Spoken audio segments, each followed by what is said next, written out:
सबसे पहले मैं तिलावत कलाम पाक के लिए हमद माबूद के लिए गुजारिश कर रहा हूँ बड़े अदब व एहतराम के साथ जनाब अर्शी नौगानवी साहब से, जो माइक पे तशरीफ ला रहे हैं तिलावत कलाम पाक से। आज की ये बाबरकत और नूर महफिल जिसका आगाज हमद माबूद से किया जाएगा, गुजारिश है जनाब अर्शी साहब नौगानवी से कि तशरीफ ले आए।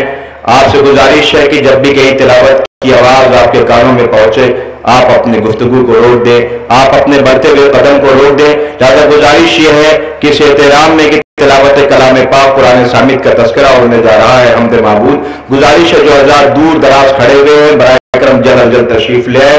जनाब अर्शी नौगानवी साहब हमद माबूद तिलावत कलाम पाक के लिए तशरीफ ला रहे हैं। आप हजार से गुजारिश है नारे सलवात पढ़ें।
आमिलुस्सालिहात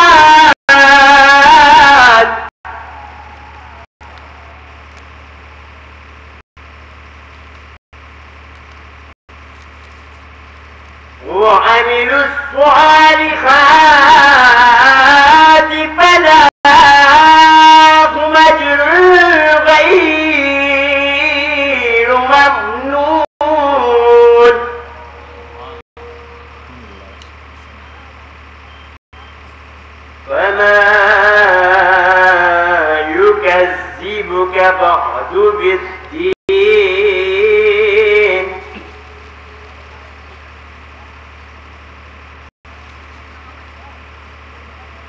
فما يكذبك بعد بالدين ليس الله بيحكم الحاكمين.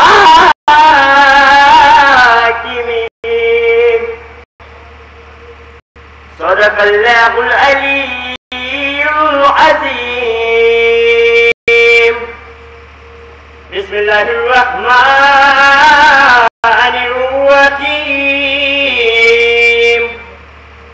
اللهم كل وليك الحجة ابن الحسن